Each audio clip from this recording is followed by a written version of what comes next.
Ready Check Radio.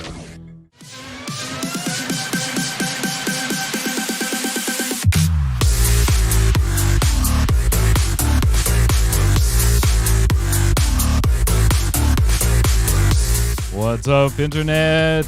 It is Thursday night, 7 p.m. Eastern, and that means it's time for the Relic Grind, Ready Check Radio's Final Fantasy XIV Square Enix podcast. I'm your host, Mike Byrne, a.k.a. Magic Man, and we're going to talk about savages, lots of savages, and we got a ton of other Square Enix news. If you're watching this on YouTube or listening to it on Spotify, come on over to ReadyCheckRadio.com, RAIDEO. Check out all the socials there. Make sure you follow, and join us live for a show or two if you get the chance. We'd love to have you hanging out in chat with us. We like to make them part of the show sometimes when they say very intelligent things, which is pretty much every show. Yeah.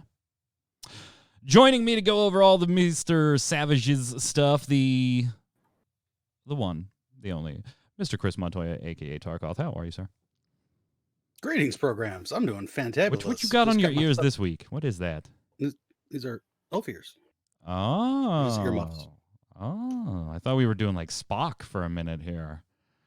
Sure, whatever floats your boat. Yeah, we can do Vulcan. Also on the line, the Savage one himself, Adam Lane. What's up, Kronos? Man, is it that now? I guess. Yeah. I can't think of a better intro for you based on the last couple of shows where you were pretty savage about all things not savage. I was the positive one last week. All right. You were. To be fair. But typically, I'm pretty negative. But I'm hyped to talk about Savage. I love Savage. So. And we've got a special guest. This is our last show for 2020, with next week being Christmas Eve and the following week being Thursday, New Year's Eve. We're going to take those 2 weeks off. We will still have all the streamers that are able to make their dedicated time slots, including myself, streaming. So make sure you follow twitch.tv/ReadyCheckRadio to get those notifications and hang out in person with your favorite streamers. But as far as the shows go, this one and Snowbound and Gaming Gumbo, this is the last week for those. We'll have 2 weeks off, and we'll see you for the shows in January, but stop by a stream. So I thought, last show of the year, we're going to talk about savage fights. We should probably bring on somebody else that maybe has done a savage or two in their day. He's gracious enough to take time out and join me. Michael Poveromo, a.k.a. MrHappy. How are you? What's up, Big Daddy? What you got there? Oh, this is my nominee. He's actually a piggyback. You may not look it immediately, but he's greedy. So save that. How have you been, sir? It's been what, a week and a half since you and I have chatted. Yeah, but it may have been a week and a half, but look at me. What Savage does to a man. Yeah, breaks them. Pretty much. I'm doing fine, actually. I had a steak for lunch, so that's always good.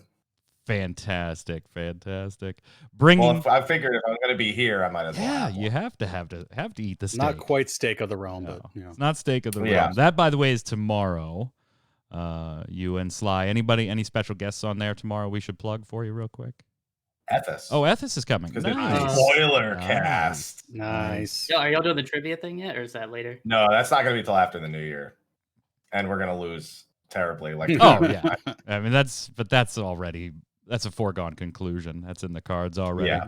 Yep. Well, I figured we would start with some Savage talk. Obviously, not a lot has changed in the Final Fantasy XIV scape since our last show when we went through 5.4 and its initial impressions, and then some of the additional content gotten to after that. They didn't drop a patch in between, so I wanted to go back now and start talking about the Savage fights themselves, because really this was, when we left the last show, Kronos, that was kind of like, you know what, if you're into raiding and you're into Savages, you probably enjoyed this patch. Anybody that was looking for anything else, this might have been a little bit of a lackluster patch for those fans, but that's to be expected most of the time with the .4s, .5s. This one might have felt a little slim due to COVID, but you guys had just started your Savage explorations. We talked about Titan a little bit and Unreal, and none of us had gotten a chance to do that yet. So I figured let's circle back and talk about those before we get into a bunch of Square other Square Enix news. So let's start with you, Kronos. You had started an initial attempt on 9, but really hadn't gotten an earnest start with your free company yet. Where are you at now, sir? We're on 11 now. So yeah, we only go like 2 days a week, so pretty casual hours wise.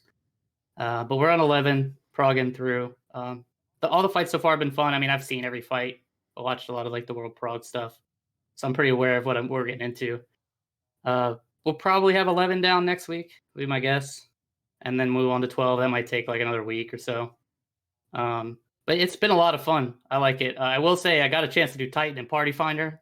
Yeah, we're gonna get to that. Let's hold on that is the real savage. Yeah, let me tell you that. That is the real savage. But, Happy just shaking his head. I like the fight. Happy's just like, what? What? I like the savage fights a lot so far. I like kind of like the things that they're doing.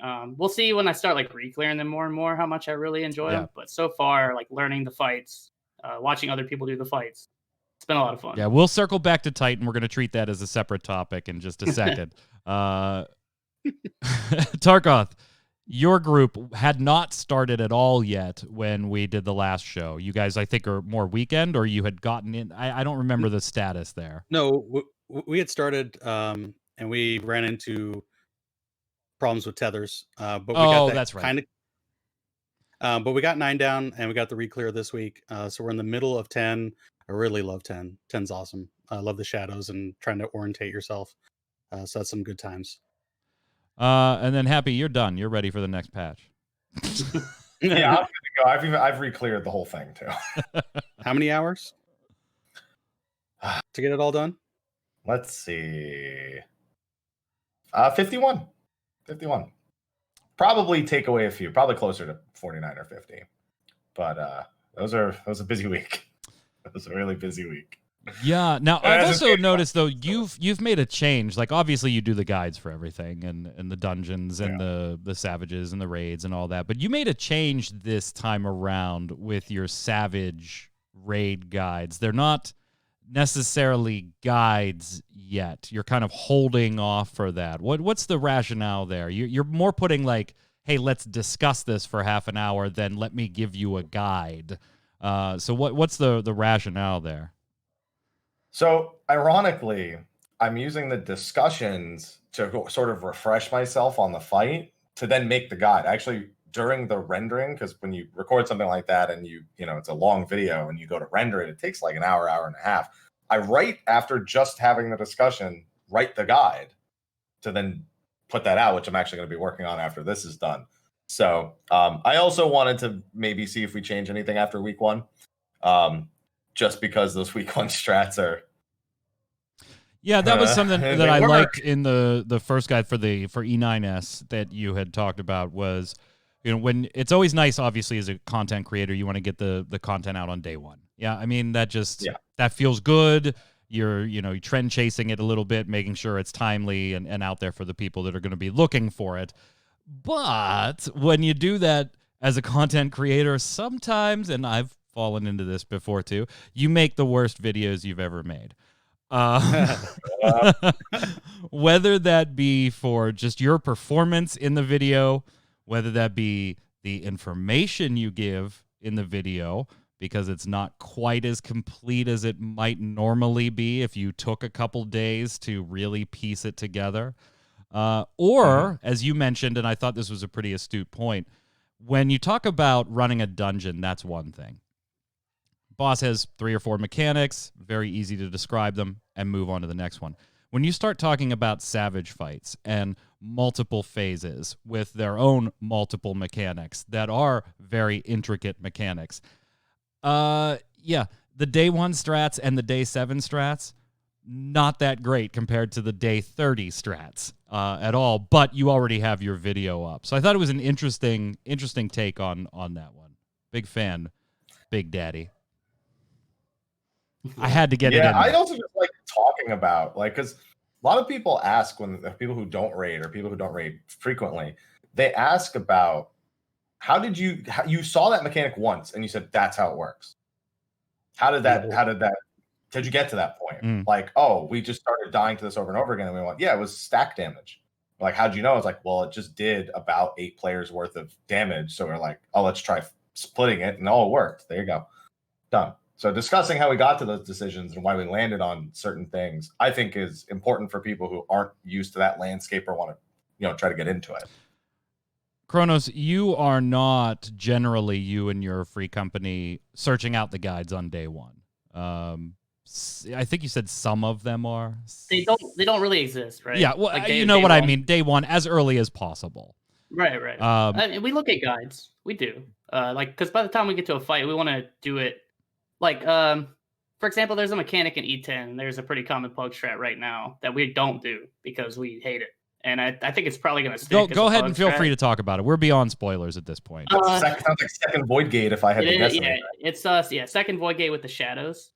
So there's like a strat going around called, I think it's called Tachi M.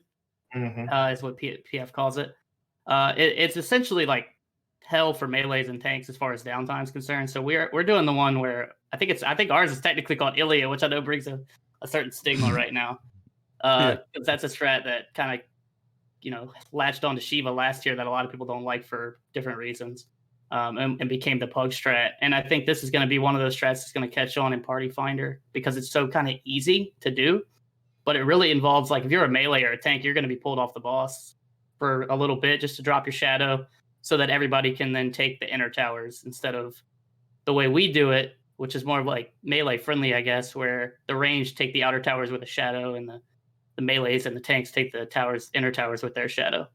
So yeah, there's going to be a lot of stuff like that. And I think it's funny, like, I don't even think MrHappy had made a guide at this point, but I think I saw in PF that there was already like a Happy Bramble strat. That's fair. And I don't even think his like he had a guide at that point. So I had a clear video. Yeah, people are watching this stuff and they're going to like pull what they want to pull no matter what. And some stuff's going to latch onto PF and some stuff's not. And some stuff's going to cater to PF more than others.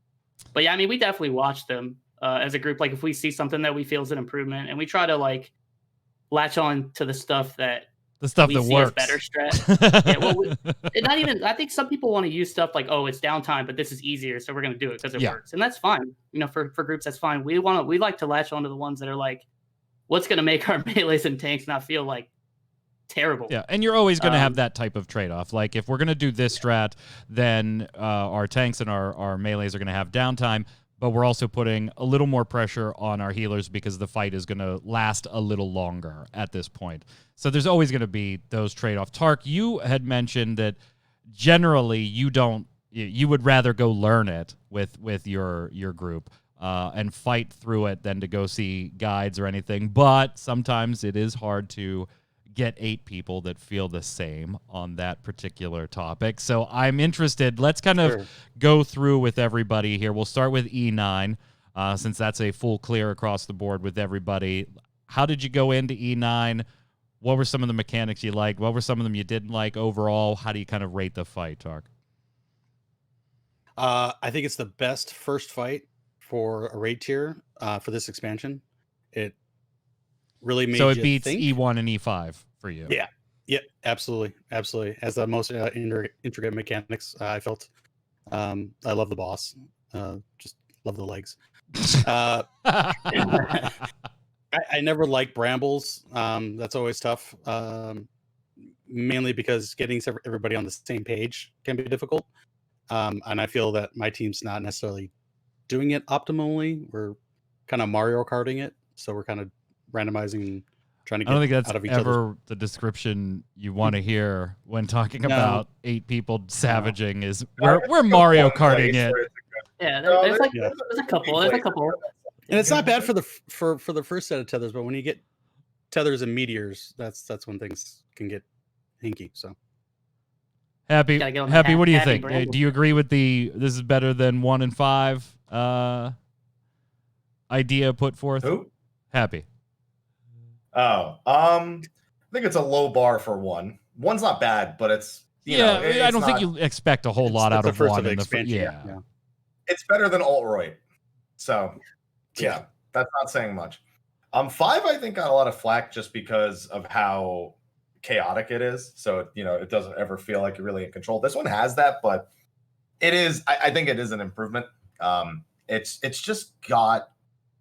It feels more like a Savage door boss, like overall, than most of the other ones, because these are things like if you can't break a tether in Savage, it's like that's a really simple thing to need to be able to do. If you can't control where you're standing to not kill your teammates, that's a really simple thing to do. It looks super punishing because if you do it wrong, you will die. Yeah.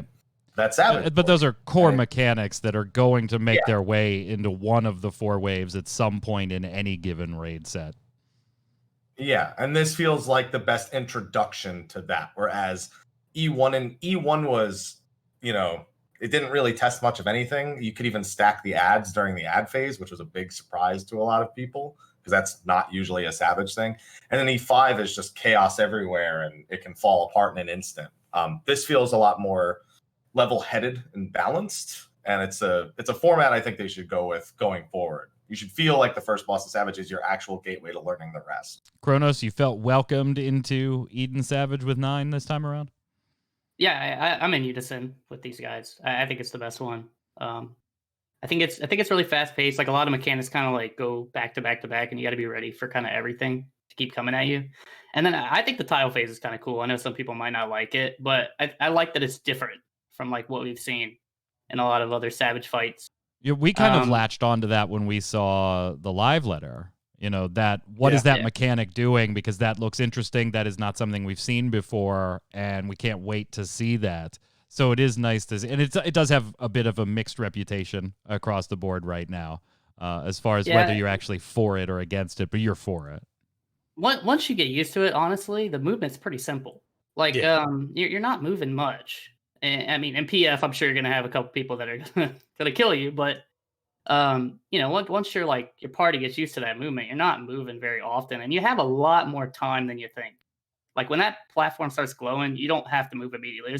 You don't need to panic like immediately, and then you end up killing like 3 other people because you moved. I do think what surprised me is there's a lot of mechanics that kind of need 8 people up, mostly like the Protean stuff. Like that's just going to start randomly killing people if you got 7 guys up. And that can be kind of punishing to certain groups where you got to res like immediately, like they need to be. That's for a first fight. I mean, Ramu had that, but it was really just Fury's 14, right? That was really the only mechanic that everybody had to be alive in order to resolve. And even then, if you were good, you could do it with 7. Yeah, you could sneak it with a body there. Yeah. Happy, number 10, E10. Let's start with you on this one. Thoughts? Just gonna go. Yeah, just go. Just go. This is how this works. Just go. E10. I'm still. How do I put it? I don't think that fight's gonna age well. I think that's a fight that's gonna be a lot of fun to do in the early weeks, and it's just not gonna age well. I'd say that it's not that much more difficult than the first fight, which is pretty standard. But I still think it's a step above Führer, which was also not a great follow-up fight after the first. If you could have swapped Führer and the first fight in the last tier, and you would have had probably a better result in terms of, sequential balancing. That's a whole nother story. But I do think it's a step up over the previous second tier fights. And I know that fight's going to be a joke. Like after a couple, we're already skipping second Void Gate like a week later. And that's the big thing. Soon it's going to be party fighters are going to expect people to not have to do that instead of having a strategy for it, because we got 2 weapons and some just general gear, and that was enough to skip it. Things always end well when people in Party Finder expect things. Yeah, we just got servant weapons patch, so it's pretty fitting that we'd also be skipping mechanics here. Skip sword disband. Yeah, skip sword disband. Yeah, there's definitely going to be an expectation within a few weeks that Party Finder groups will skip it, but they'll make strategies for it, but it's going to start falling apart if groups do get there. Is the problem? And they invariably will. It's just a question of when. It's just a question of how long. Yeah. You think this is going to decay a little faster than the average Savage fight? Kronos. Yeah, once people get like tombstone weapons and stuff, yeah. Kronos, you weren't on camera, but like the entire time we're chatting there, you just yep. Yeah, no, I see where he's coming from. He's already cleared. He has weapons. But I know when we cleared, I think when we got to Void Gates, we were at like 6% or something. And this is our first clear. So we knew, like, as soon as we saw that we were that low and we got to that mechanic, we were like, yeah, in 2 weeks, we're probably skipping this, or 3 weeks, we're probably skipping this mechanic. Once we have a little bit more gear. And yeah, I do think PF's probably going to become the same. Where, like, I mean, if you were really good last year, you could skip, I think it was not even Conflict. A lot of groups didn't skip Conflict. I think if you're really good, you could skip Conflict. But they would skip the hard mechanic that killed a lot of people right after. That wasn't really expected. I don't think PF really ever expected it, but it happened a lot. But if you did get there, how often did it fail? Was the real question. It failed all the time. Yeah. Better save healer LP, get people up, and then hope that you beat the enrage. But I also plugged this fight too, because we weren't sure if our raid group was going to be able to go our second day. We thought we were going to have some cancellations, so I did plug this as well. The pugs had trouble with the party stack orbs and the tank orbs and like finding their right spots. That's something that a lot of pugs, like the ones that I were in, were struggling with, because I'm a healer, so like we would assign priority, and I'd be like, okay, I got north and west, priority north. You're south and east, priority south. And then I look over and there's 6 people standing on top of me, and I'm like, well, someone's dead. So I think that's going to be a little bit of a struggle for some PF groups. But I agree with Happy. I think maybe this one doesn't age quite well. Although I do think on the surface, this fight is very cool. Like just doing it the first time, like seeing the shadows, the animations, it's a very cool fight. But yeah, it might end up being a case where you're skipping the hardest mechanic, so that's kind of rough. Tarkoth, you're playing from a healer perspective as well. You're in E10 now. Where are you struggling? What are the mechanics that the group's having problems with? What are some of the mechanics that you like but maybe have already conquered? I see I have pegged a funny situation, I think, here with that question based on your results. We're having trouble with left and right. I had a feeling that was coming. And if it's reversed and you have to flip left and right, yeah, we're having problems with that. So consistency in our shadows and left and right. Everybody on camera at the same time, that nobody can see it because Tarkoth's solo shot was up, but everybody was doing this. Sorry, go ahead, Tark. Yeah. Exactly. And then the orbs and lining up, it seems to be still an issue. So we're gonna get that sorted out probably tonight. So that sounds like basically the whole fight. You're just having a hard time from sort it out. Yeah, from top to bottom at the moment. I've lost count on my fingers. Too many reses. All right, E11. I love the fight though. It's great. E11. Kronos, this is the one that you guys are in the throes of working your way through. So same question. Let's talk about mechanics you like, what's giving you a hard time, what you're still in the learning curve on. And I know you have very limited time on this one so far, but your initial impressions. Yeah, so I mean, I've watched other people do it. I'm familiar with the mechanics from that perspective. I haven't done them myself fully yet. I like this fight. I was kind of weird that I feel like it's very similar. It's not much different than normal mode, really, which kind of surprised me. That, I mean, there's a few mechanics here or there that are different, and then some of the stuff is slightly different, but a lot of the stuff you see in normal mode is there. Even not really, sometimes to not even really too much more of a degree. Obviously, like more healing and stuff, just damage in general. It seems kind of like Seed of Sacrifice kind of on crack a little bit, like where you're reacting to the different elements and you have to know what he's going to do because it's slightly random. It's like kind of 50-50 if he's going to do like fire or lightning or holy. And then I feel like there's a few that I like as I'm watching, I'm like, man, how's Party Fighter going to do this? Trying the mechanics. But I think people have solved some stuff, which is pretty cool, just to see how like smart people are at figuring out easy ways to do things. The DPS check seems to be a bit hard, like a good step up, which is nice from last year where I felt like we cleared Fuhrer and we went into birds and we cleared birds that same night. Like it was just like boom, boom, done. Whereas this one feels like it's going to take us a little bit more time, which is nice. So yeah, I mean, so far, so it's cool. I like it. I like See the Sacrifice, so I kind of like this kind of feel. But I haven't cleared it yet. So this, while challenging, at least in from an outsider's perspective, I have not done 11 yet. But this, watching the world first races and the streamer races and things like that, Haps, I did not get the impression that I got the impression that while this fight was challenging, it was not the prog stopper that Yoshi P made it out to be in the live letter. And we all knew that it probably wasn't going to be because he said that. But I feel like it was almost a little bit of a disappointment with that type of statement, the way it played out. So this is what I like to say. This is how you can tell somebody who watches every live letter versus people who just read about it. Yeah. Because he says that All every the time. single here Yep. that the third fight might give people some trouble. Some people might hit a wall. He says that every time because it's the first of two that has the item level like plus 10 requirement from the previous tier. So it's like this one's 510, for example, and then the last fight is 510, which is a jump up from 500 and 505. So it's technically tuned tighter. So on top of that, it just hits harder, is more. He says it every time, and people That's are what like, I said. yeah, Even when we did our review of the live letter, all three of us were like, "No, it's just not." I mean, he says it all the time. It's just. I mean, not. LOL. do you remember what he said about T? He's like, I don't know if anybody ever clears this. Yeah. I'm like, he said that. come on. He's like, I don't know if anyone can beat this. Yeah, he says it every time. Ugh. What did you guys think going in there and getting your first clear, Haps? It's a Voidwalker Savage again. It's E2, but way harder.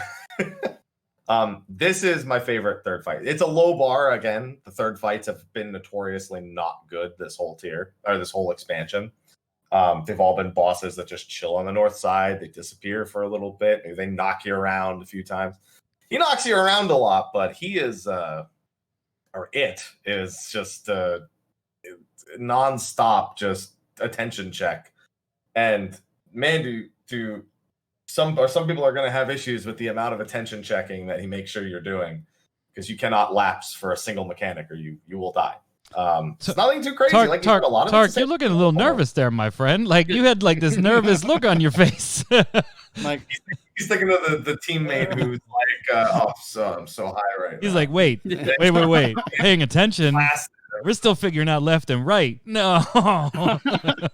and obviously I'm just giving you a hard time, Tark. I'm not, I'm just teasing you, my friend. But you do look like you're sweating a little bit, knowing that you're going to have to heal this sumbitch at some time.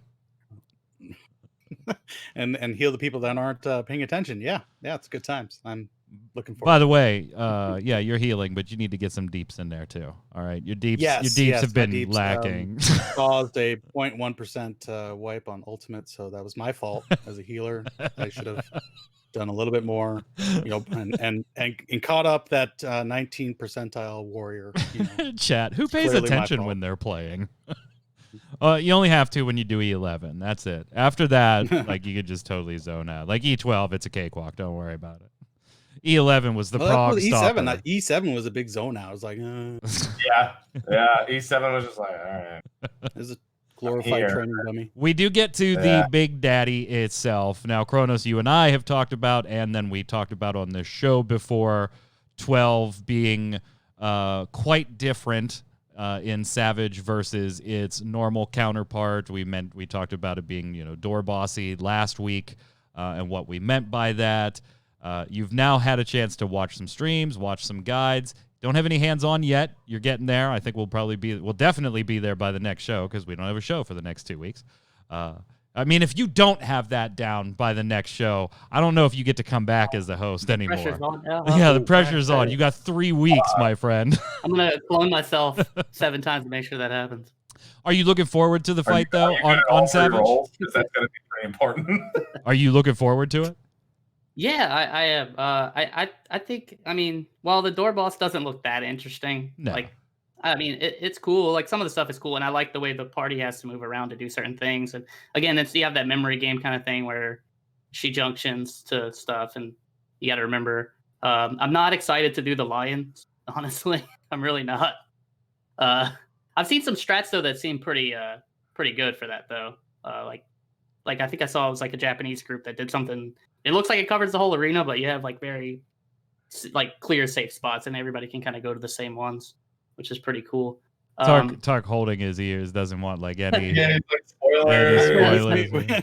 We go blind as much as possible. People that do look ahead, they're told to keep their mouth shut. So I like solving the puzzles. So Right. Yeah. So in other words, all 7 of your other party members have watched videos and everything. They're just not telling you that they've done it. hey, they told me they want to be blind, so I'm like, okay, I'll go blind too, no problem. Yeah, but they're blind like this. They're like, is that Happy's E12 guide on your screen? What the fuck? You see it in the reflection of their glass. They see the mechanic once and they're like, I've solved it. I've cracked the code. I think it's that, and then followed by that, and then that. I'm just guessing. I'm just spitballing here, maybe we take this over we've in the seen corner. things like this before in other fights, so like it's probably going to be in that order. It's usually in that order.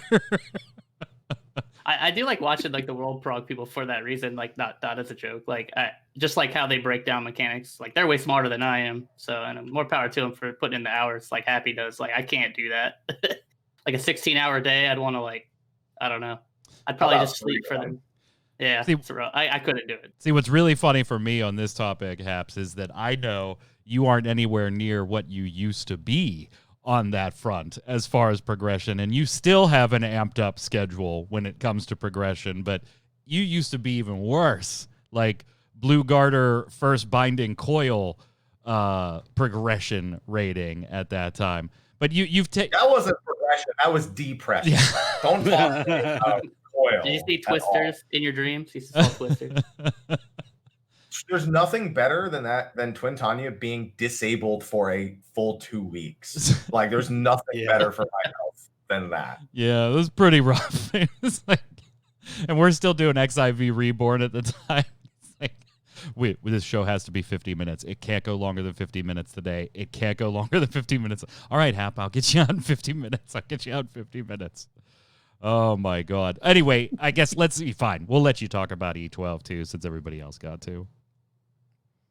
Again, I'm kind of torn because the first phase is really intense, especially for healers.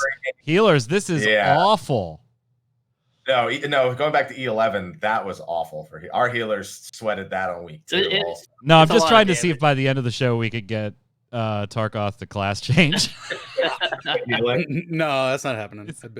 He shows up since the beginning. He shows up for raid and he's fucking Dragoon.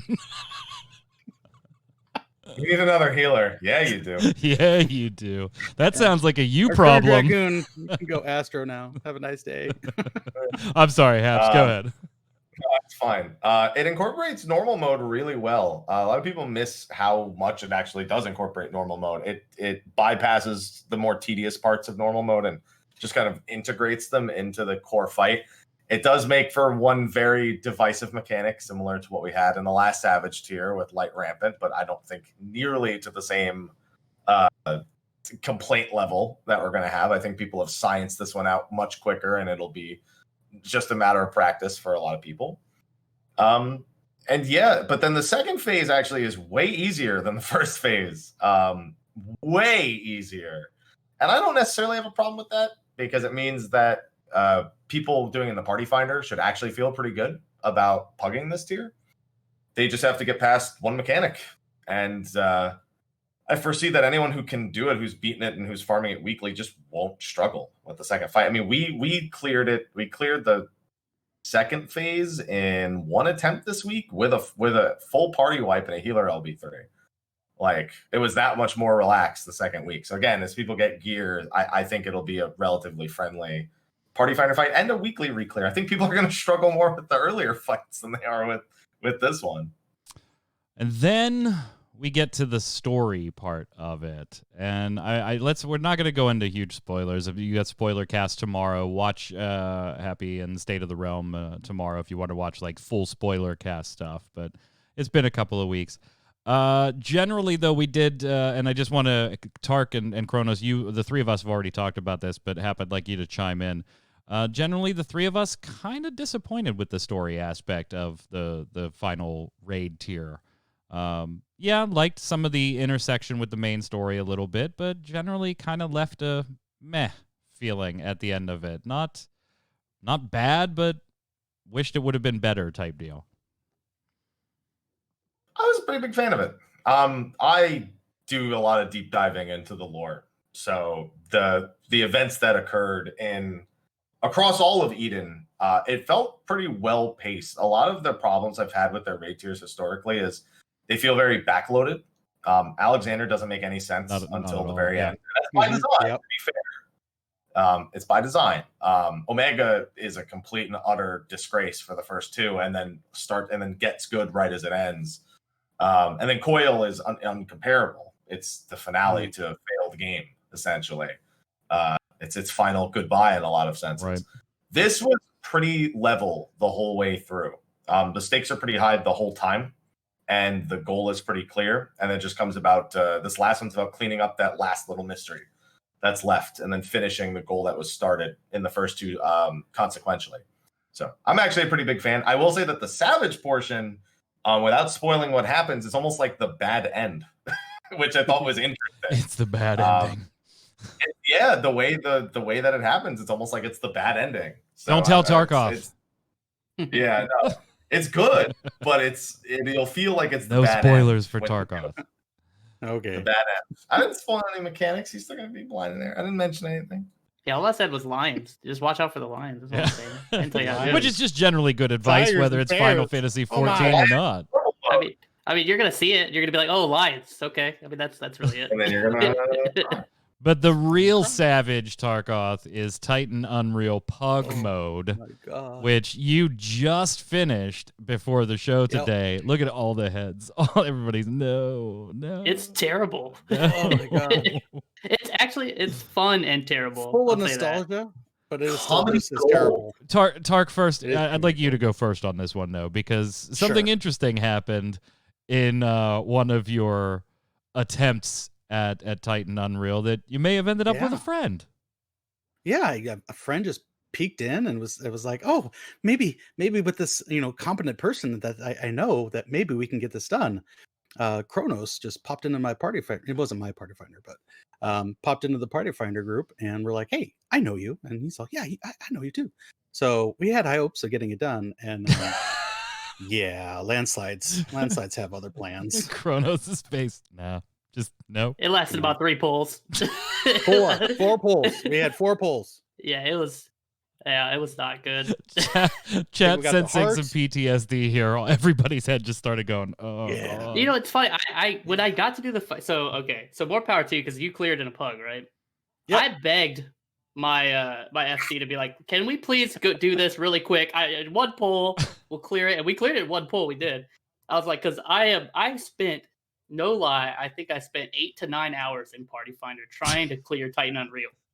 I beat you 10.5 hours. And like, it's just you get in there and you get like 1 good run past Heart, and you're like, okay, maybe this group can do it. Yeah. Happy's And then the looking at the next run- cameras like, what are these 2 assholes doing in It's- Party Finder that long? I mean, it's terrible. I mean, I thank God for my FC, because like they were like, yeah, cool, we'll do it, and we did it in 1 pull, and that was fun. Like, I actually like the fight when no one falls off. It's awesome. Yeah.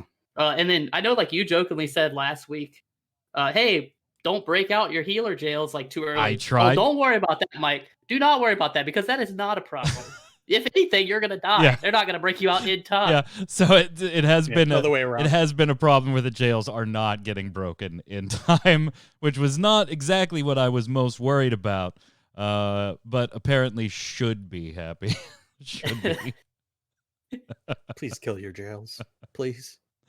There's nothing quite like going healer on a fight, because you're like, I can make a difference here, just to be shackled away and watch everything crumble. I can make The a worst- difference here Exactly what if I wasn't Like- buried under rocks. The second a tank just gets thrown off, you're like, well, reset, it's over. See you later. Because you're not healing No. through 3 Titan stacks. Like, it's just not that Nope. thing. Or like a tank doesn't like provoke like almost immediately after the second. Or you want to know the real pug killer, Mike? Let me tell you what the real pug killer is. Untelegraphed tank busters and AoEs. That is the pug killer. They just aren't ever ready for them. Nope. I see tanks just take no cooldown, rock buster, mountain buster to the face, and that's it. They're dead. They're on the Boomer. ground. Right there. That's the boomers know about them and the zoomers don't. That's all it is. I have to say that I feel that this is a lot better of an experience for me, because when I was doing Titan Extreme, I was still doing it on the PS3, so that was just like a Oh nightmare my in and of itself. god. So I now that I'm doing forgot it on a about that. PS5, now that I'm doing it on a PS5, it's like kind of glorious. Oh my I can God. move and not have to pre-move, so it's good times. I don't know why we all look back on this fight nostalgically. Like it. I don't. You're happy. Well, it's nostalgically, don't. but it's not necessarily good nostalgia. There's bad nostalgia. I have one good nostalgic memory about this fight. When I joined, a friend invited me randomly. He said, "Hey, well, let's do one," and I joined. And then the nightmare mount dropped, and I won it, and then I left. That's my only nostalgic memory of that fight. That's the only good mount luck I've ever had in this game. Everything else is just shit. Everything else is not a good experience. All right. Well, that gives everybody our takes on Savages and Titan Unreals. I guess anybody want to chime in on Emerald Weapon? I know most of us had it cleared last week, but Tark, I think you just did it before the fight. Did you want to chime in with your opinion? 20 minutes before the show. I like it. I'm glad it has a checkpoint. That would suck without a checkpoint. I don't know what it is about tanks not wanting to use all their cooldowns when they have them available. They just like to eat things to the face and see if they can get away with it, and then blame the healers. Me. Well, when it all goes wrong. Landslide is delicious. I hear it is delicious. All right. Before we leave the topic of Final Fantasy XIV for the day, unfortunately caught this dev blog that Yoshi P posted. Matey, if you watched Dad of Light, the Netflix show about Final Fantasy XIV, you might know that the actor who played the father in that show died a while ago. But Matey, who is the character's name for the son in Final Fantasy XIV, that's his character's name, who kicks this all off. And if you don't know, this is actually based on a true happening between a father and a son, and him using Final Fantasy XIV to try and get closer to his dad and things like that. It's based on a blog that Matey used to do, that Square Enix and Yoshi P got a hold of, and then some other people got a hold of, and they all met, and ends up being a show. It's still available on Netflix, at least as of yesterday when I finalized the show notes, called Dad of Light. And it is incredibly hokey and incredibly cheesy, but it is incredibly wonderful, too. We'll get everybody's opinions on it in just a second. But Matey himself has now passed away. And Yoshi P wrote what was, I almost teared up reading this thing. I'm not going to lie, especially towards the end when Yoshi P passes off or finishes by saying, "Once time passes, I'm sure there'll be a day when I can see him again. When that happens, I'm sure he'll find me with a sprout on my head, not knowing my right from my left," Tark, "and reach his hand out to me with allies he found on the other side, saying, 'Oh, you must be a newcomer. It's okay. It's lots of fun over on this side, too. Let's go adventuring together.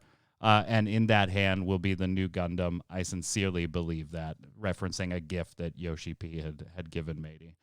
So very sad, very long letter. Yoshi P apparently wasn't sure if he should post it there because it is a dev blog. And, dude, it's fine. That man can do whatever the hell he wants. Yeah, I mean, you want to post it in my email, like blast it to all of. I don't care. You're allowed. Very sad. Very sad. Yeah, chat chiming in. That is sad. Did you guys, all three of you, have you watched Dad of Light? Like I think I've watched it 2 or 3 times now. I have not. Really? At all. Oh. I remember when they announced it, it just didn't seem like something I wanted to watch. I'm not gonna lie. I mean, it's cool that it exists. Maybe I'll check it out now, but I don't know. It is 100 shades of hokey and cheesy. But yeah, it's so I don't know. It is so worth it. Checking it out. I'm gonna put some B-roll up on here. It's like 10 half-hour episodes. It's not gonna take a lot of your time. There are very, very funny moments in it that are genuinely funny. Like when the father's character in-game, because it goes back and forth from real life to in-game footage, just starts yelling at the son and just starts yelling, "Ah," and runs away. And it's symbolizing that, like, on the keyboard, all he did was type the letter A 100 times. And so they make his character do that. I don't know. I loved it. It's definitely dorky. Happy, you kind of like, you got a grin on your face. I think you might have liked this I'm just too. smiling at the event that you've described. You didn't see it either? No, I haven't seen it. Really? Oh my God, Tark, have you watched this? No, my I have not. Big O for 3 there, buddy. Sorry. I am the only one that's watched this. I don't watch a lot of shows, to be honest. Like, I just don't consume like media normally, so I miss a lot of stuff. Yeah, and it's one that you would have to like watch. You can't just put it on Netflix on your other monitor while you're doing dailies or anything, because it's subtitled and everything. So you do have to pay attention. But seriously, it's only like I said, 10 episodes or so, and they're half an hour apiece. The theme song, I wish I could play it without getting banned here, because it is just like, oh my God, this might as well be a daytime soap opera. The theme music that comes on. Just start the first episode on Netflix. Granted, it's not going to be everybody's cup of tea, but I am 100% like glad that this exists, if for no other reason than for that family, right? For the entire family. I can't believe I will say, I'm the only one that watched this. Yeah, you are the only one. I will say it's not to change off of Data Flight, but it is worth remembering that there is that other Netflix Final Fantasy XIV series that's supposed to be in the works. Yes. Yeah, I haven't heard of that in a while. Yeah, it hasn't come up in a while. Yeah, we'll see. We'll see. Crickets on that end. We'll see. Definitely check it out. Starlight Festival has begun. Everybody, I assume, already had mounts and all that. So Happy's shaking his head. Why? I honestly thought this was really dumb. Like, I just like the snowman mount. Yeah, I don't care. I just like the snowman. Yeah, I mean, I'm glad I got the mount, but as far as the quest, like everything is just in Gridania. I mean, it's just literally 5 quests in a row. Go talk to somebody. The only thing I think you had to do was turn a couple snowmen. Was that the only thing we had to do? You had to dress them up. You had to dress them up. Yeah, you're right at the end. Yeah, you have to put the top hat and shit on them. Happy, what are you shaking your head for? You know what I want to do so bad? I want to get 100 people to go to Corthus Central Highlands, and you know that road between Dragonhead and like the Astro. Just snowman place? It up. Yeah. Just literally plant everyone there on snowmen, and anytime a new player is like going up through that road, you just all like following behind him. Well, the funny thing is, because if you put your character on walk, you never bounce out of your. You can just stay a snowman the whole time, and you just follow behind them, and then stay away from them because you don't want to harass them by like getting in their way. But just everyone just follows. Happy's trying to get an entire server banned. He is. He definitely is. There's some RP in there. If you're looking for, I think it's funnier if you run though, because if you run, you take it off, and then when they stop to turn around and go. Speaking of RPing, if you wanted to do some role playing, we now have the collegiate uniforms. These were only in Korea for a while. Now they are worldwide. So, yeah, get your schoolgirl and school guy RP on. Yeah, I think you can use your free company's crest on it too. That's sexy. Good times. Yeah. Tark, I want you to heal E12S in a collegiate outfit. Sure. These are cash shop only items, though, by the way. So you got to buy them from the cash shop. Send those funds on over. I'll be sure to get it. Well, I mean, only if you're going to change the Dragoon. I don't want a healer wearing these. Well, you just said you wanted me to heal it. Oh, yeah. Make your damn mind. Did I say heal it? I have witnesses. All right, we'll get you a collegiate outfit. We'll get you a collegiate outfit, and then you heal 12. That's fine. Heal E12S with it. Anybody buying these? All right, good. That's what I kind of thought. I do care. I my money in the subscription. Yeah. Go ahead, Haps. What'd you have? I just do character transfers. That's the only thing I use the Mog Station for. I think I bought a level boost once for like an alt, and that's it. I don't buy anything for myself off the Mog Station.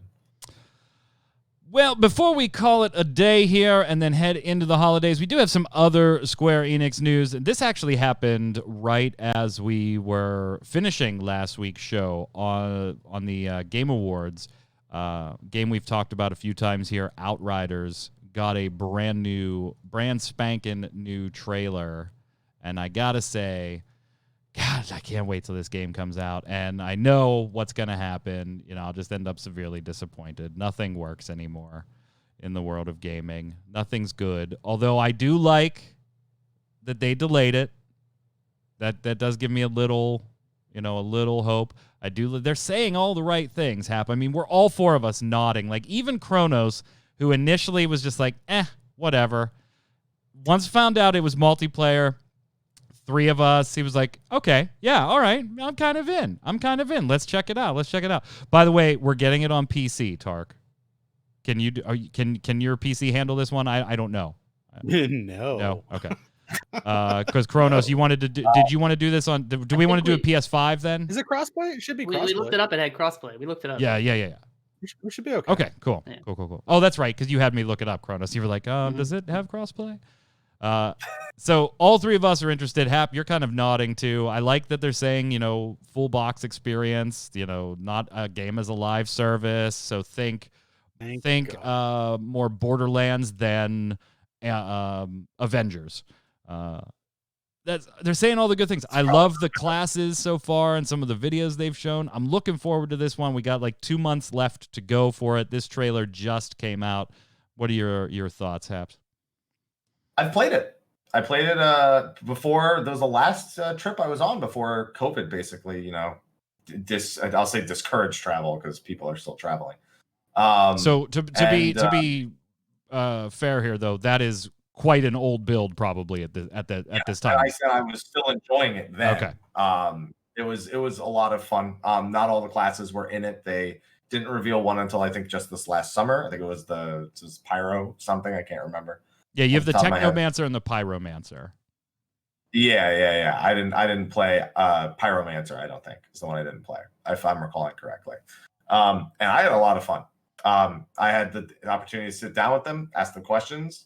Somebody asked them, do you have any DLC plan? They said the game has to release and be good first. That was the reply to that. Somebody already asking for DLC at that event. And this isn't NDA or anything. This is all stuff that's been released and is out there already. So again, yeah, they say all the right things, and I had a lot of fun playing it. So fingers crossed, if it turns out good, then maybe they'll do something, and we can have something that's not a game as a live service still be as good as a game as a live service, or in the case of Avengers, better. Game as a live service. Yep. And then Tark and Kronos, the three of us are looking for this one. We'll probably be doing some streams. We'll do some Ready Check Radio stuff. We'll do some multiplayer since it's a 3-person co-op stuff. Haps, of course, you're always welcome to jump in whatever the hell I'm playing. There's no room for me. We'll have room for you. We'll make room for you.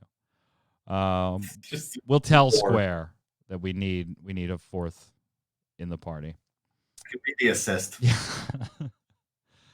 Kronos, I know one you're looking forward to here.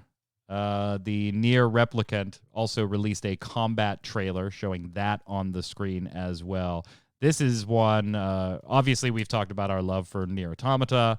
This is I don't want to say a remake, because an update, a remaster of Replicant, and releasing it on current gen systems. So we got a little bit of a trailer here. Did it tickle your fancy there, big guy? Yeah, it looks really good. Like I never played the original, so like Automata was like my first Nier experience, I guess. Well, this one didn't come out over in the States. Yeah, it was only released in Japan. Right, like the Gestalt version, right? But yeah, I never even played like the original Nier, the one that was released here. Yeah. I never played that either. So I'm excited to play it. It looks good, looks pretty. So Happy, you're not a Nier fan. This just isn't your type of gameplay in general. Well, no, it's actually just Nier Automata, because I am not a fan of Platinum games. I find their games to be all very samey, and I don't like kind of weightless combat, if that makes sense. I'm really more of a Devil May Cry, or like even a Dark Souls if you want to go really weighty.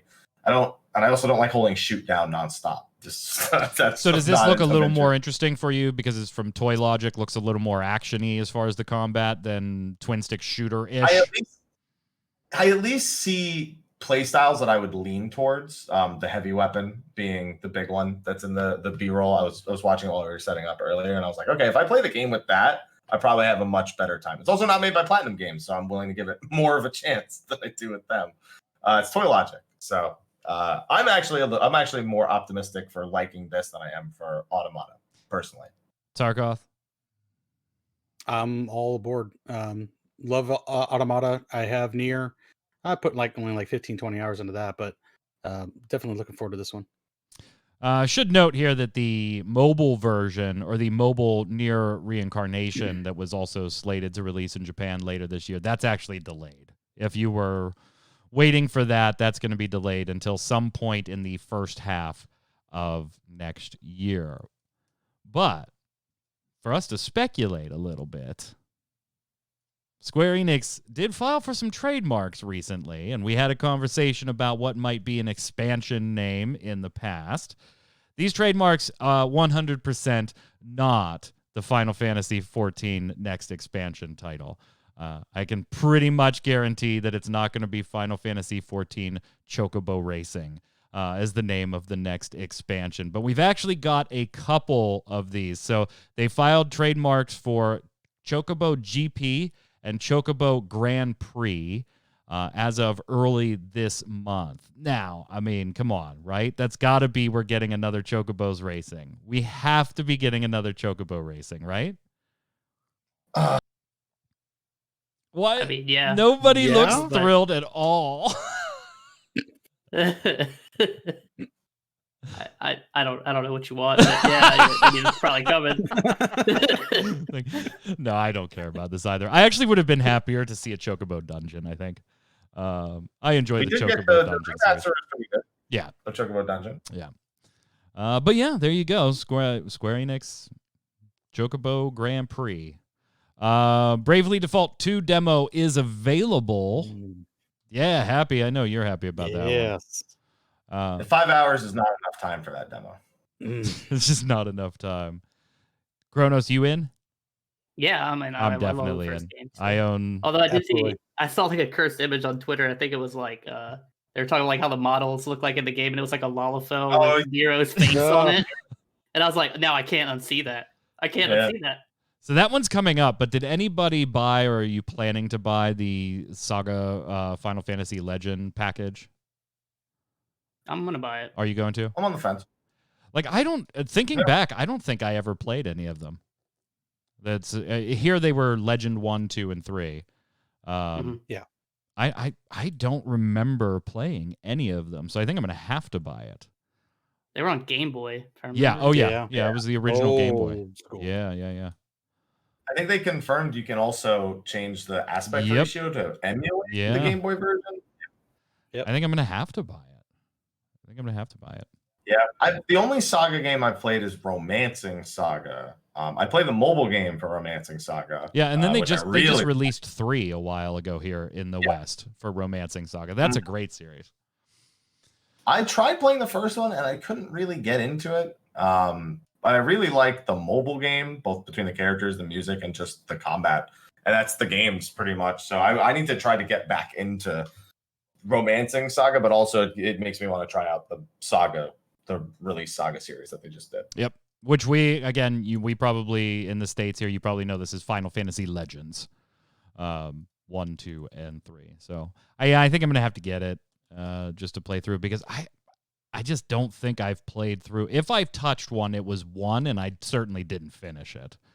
And playing the Final Fantasy TCG, there are a lot of cards that are category Final Fantasy Legends that I'm like, you know what? I don't have a lot of experience with these characters, and I would like to take a peek at some of them. So, Aren't they different in the card game? Though? yeah, technically speaking, yes. Yeah, I don't think that's technically the same Yep. game because they made like it's like that mobile game with Dimensions, I think, and then over in Japan it's called Legends. Yep. So whatever, it's a whole thing. Dragon's Quest V Novelist. This stick with me, guys, because this one gets bizarre. The novelist who wrote the novel for Dragon Quest V is now suing Square Enix for copyright infringement. So coming out of CBR.com, the release of Dragon Quest Your Story, which is on Netflix, by the way. I have not watched this one yet. I actually didn't even know it was a thing. So I'm definitely going to go watch it. It is still available.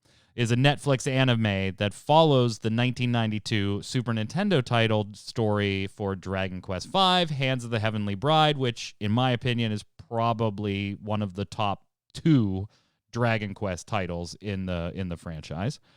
And so it kind of follows those characters' lines and that lore. Now, Saori Kumi, the author behind Dragon Quest V's novelization, is suing Square Enix and Toho for copyright infringement, claiming that the film's depiction of Luca, also known as Ryuka, is too similar to her version in the Dragon Quest V novelization, and Dragon Quest Your Story never credits Kumi despite the unmistakable similarities, wants credit for their work, and is suing for 2 million yen and a public apology. So if you follow that, Square Enix made Dragon Quest V. A writer novelized that story. Years later, Square Enix and another company produce an anime that then said author says resembles my novelization too closely to not have gotten paid or have gotten credit, so sues game company. How this shakes out in court, I have no idea, because my initial kind of, okay, fine, you wrote a novel, then you should get credit for that and you should get paid. But then if you think about it for a minute, you wrote a novel based on a storyline that was already in a game with characters that already existed in a game. And yeah, you made modifications, but Square Enix owns those. They own the game, the characters, and the story that you then novelized and took some liberties to change things with and maybe establish new characters and things like that. This gets messy in a court, I think, Kronos. Yeah, I don't see how he wins, really. She, sorry. I don't see how she wins. But I'm also not a lawyer, so there could be some a lot of complications that actually is the reason they're suing. But it just, to me, it feels like it's like Square Enix owned the property they made their thing of, and then they chose to reuse it, even though it resembles something that they also, because I'm sure the novelization had a Square Enix logo on it, right? I mean, it would have to. I would imagine. Yeah, so she got licensed from Square Enix, so to write the novel, yeah, right. Yeah. Just I don't know. Again, I'm not I don't understand how the contract for the novelization Happy doesn't say, hey, by the way, anything you create to supplement this story, we own. Hey, we're giving you the rights to that's pretty typical. You're going to write a book based on something I've created, then we come to terms with anything you use to fill in the gaps. If that's what you're going to do in the novelization. If you create a new character, that's already taken care of. But then, yeah, Yad makes a great point in chat. We're also then talking about Japanese IP and copyright law, which is extremely different than the way it's done here in the U.S. Extremely different. Yeah. And this has got to be decades ago. Oh, yeah. That's also, like a 20-year-old book. It's kind of tough because in the States, that seems like it's, case shut, just throw it in the trash kind of thing. But over in Japan, I know that all the laws are the amount of creative credit that is due via the laws there and how strict they can be is a lot worse. Worse relative to what we might be accustomed to.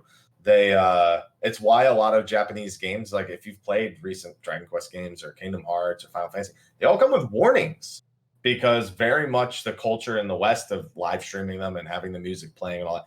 That's not something that's okay overseas.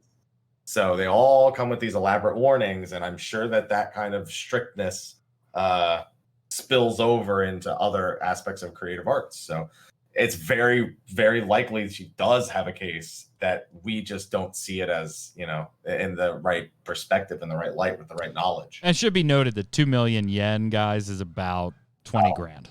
That's a little less than 20,000 USD.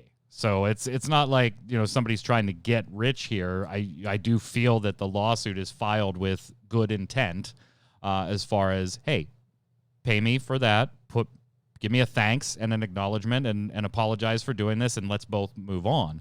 Well, definitely have to keep an eye on it. I want to see how that one shakes out.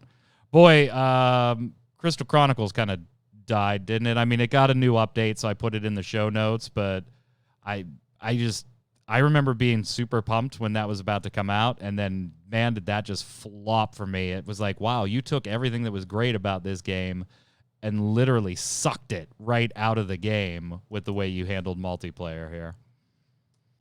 And that's what the patch tries to fix. It tries. It doesn't go far enough.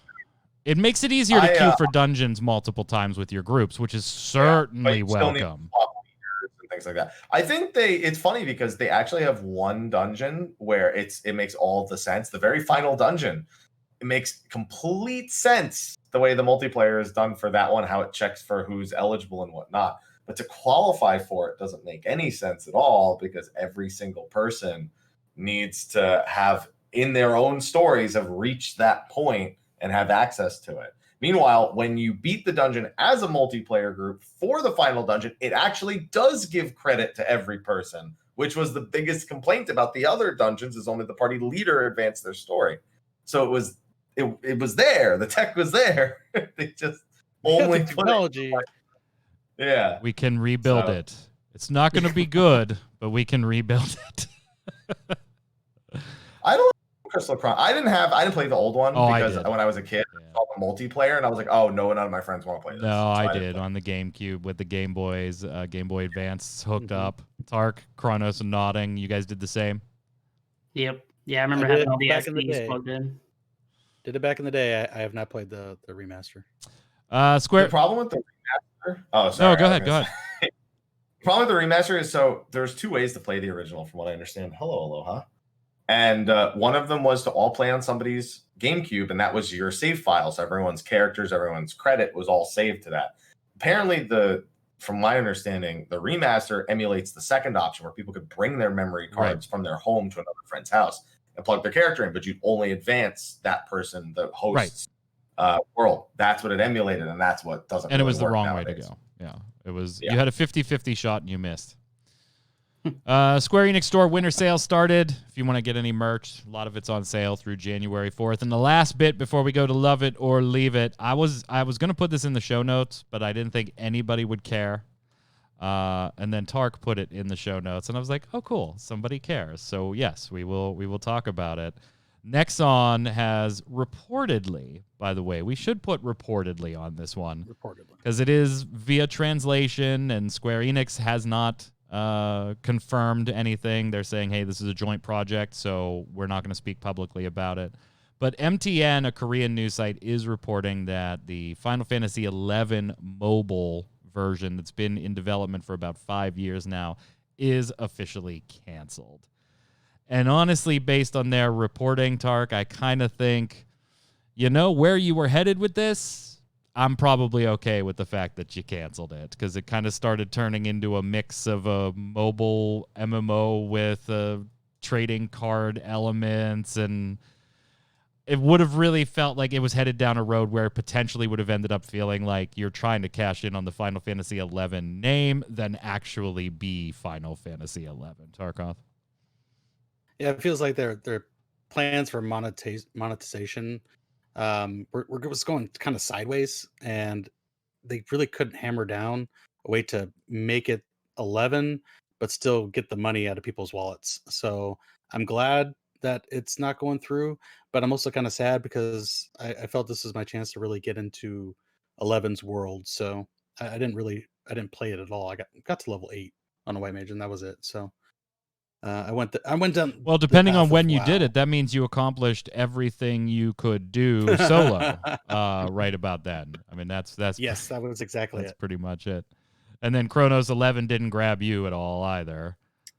I mean, like To Tark's point, like I do I like to learn about the lore and stuff. Like we played the card game, right? Yeah. And Mhm. so like I see the Tons of characters and I'm 11 like, characters in there.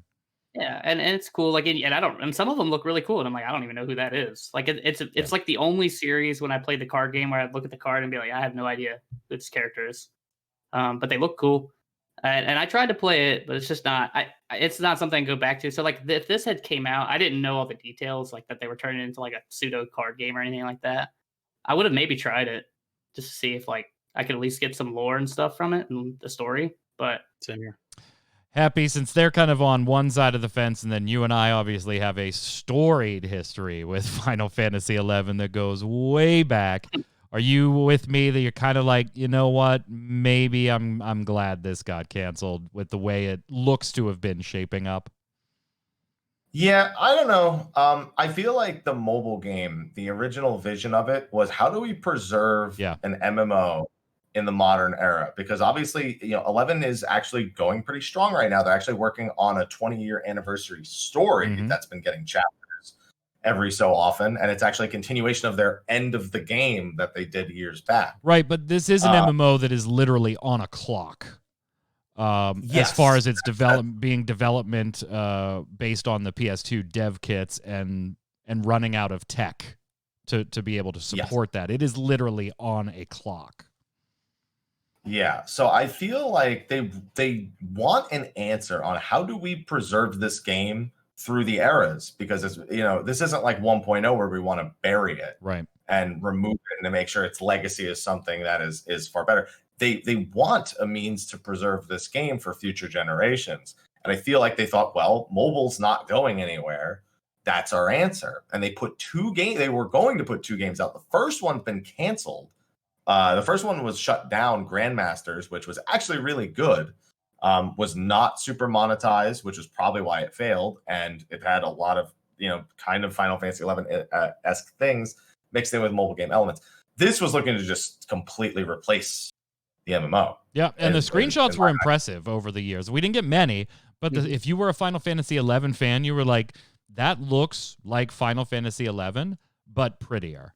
It captured the aesthetic, improved on it where they could, tech-wise, without totally creating something brand new. Like, I was very happy to hear about this years ago, but my confidence in it dwindled throughout the years, and then seeing these types of announcements, I'm not surprised and maybe not as disappointed as I would have been had they not said, hey, we kind of like moved in a weird direction here. Yeah. I think the future of it is a single player Final Fantasy XI.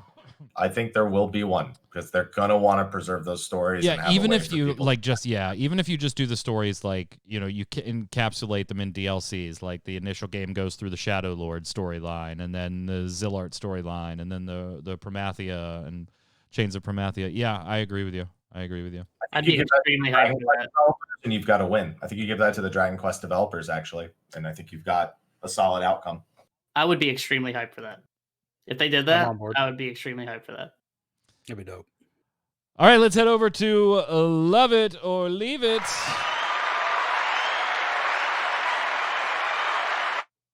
What are you laughing at? The hell are you laughing at? I heard the sound effects for a half a second, and they were gone. Yeah, I stopped it. I stopped it because you were laughing at it. Don't laugh at my applause. It's going for the 80s game show vibe. That's exactly what it's going for. But it was like one guy to go, yeah. Oh, actually, I didn't cut it that fast. Discord might have cut it for you. Okay, yeah, that's what it's. That happens every week. It throws me every week. Yeah, I didn't cut it that fast. This is the segment where we give you something Square Enix did, said, is making, was going to make, some decision they've made, some feature in a game, something like that, and we go through the panelists and tell you whether we love it, we want more of it, or leave it, which means just set it aside and never look at it again. And today, I think I know where we're going to head with this one. I'm asking the panelists about a new Chocobo Racing title. Love it or leave it. Happy, you're the guest. We'll start with you. All right. Off to Kronos. I can't up that. That's too good. So peace out. Yeah, I'm gonna leave it as well. I think we had already spoiled this when we talked about it earlier, to be honest. But it's not really something I'm particularly hyped for. I've done Chocobo Racing in 14 just for some things, but Oh, okay. Well, if you play the old Chocobo Racing game, it's entirely different. Yeah. I'm just saying, like, I've done it in 14. I'm not really like direct comparing it, but like, yeah, it's not really something I'm hyped about. Like, I mean, just let it stay in 7. Like, people do it there. Tarkov. Well, this is supposed to be their answer to Mario Kart, basically, right? Yeah, a little more involved, but yeah. See, I'm gonna leave it, but it needs to be better than Mario Kart, and I'm a huge fan of Final Fantasy. So if it's better than Mario Kart, or at least the same level, then okay. It won't be better than Mario Kart. Like I 100% tell you, crown, if you're looking for a Mario Kart experience, if they did revive it the way it used to be in some more modernized fashion, it's not even remotely comparable, like the type of game you're getting there. So you'll be disappointed and leave it. I, as somebody who enjoyed Chocobo's Dungeon 2, and the original Chocobo Racing, I think even I am like, leave it. That one has nostalgia, but let's leave it. There are better things I think you could be working on than this one. All right, that's going to wrap it up for our last show of 2020. We will be back in 2 weeks. So you'll have Christmas Eve off and New Year's Eve off. We'll be back Thursday, January 7th at 7 p.m. Eastern, right here on twitch.tv/ReadyCheckRadio. Until then, Adam, where can everybody find you? Yeah, same as always. So Twitter below, if you want to listen to me rant about dumb stuff, complain about the Eagles mainly right now. So happy with them last week, though. I mean, yeah, they got a win, I guess. But yeah, I mean, I'm on there pretty frequently. I haven't been streaming as much lately, but might try to pick that back up on RVA Chronos, twitch.tv/RVA. Check them out. Tark. Twitch and Twitter, Tarkarth Gaming, and in Final Fantasy XIV on Excalibur, Tarkarth Solo. MrHappy, thank you once again for spending some time with me on my side of the pond. Always fun to be on your side of the pond and have you here. Where can everybody follow you? Obviously, they know, but let's just do it for posterity's sake.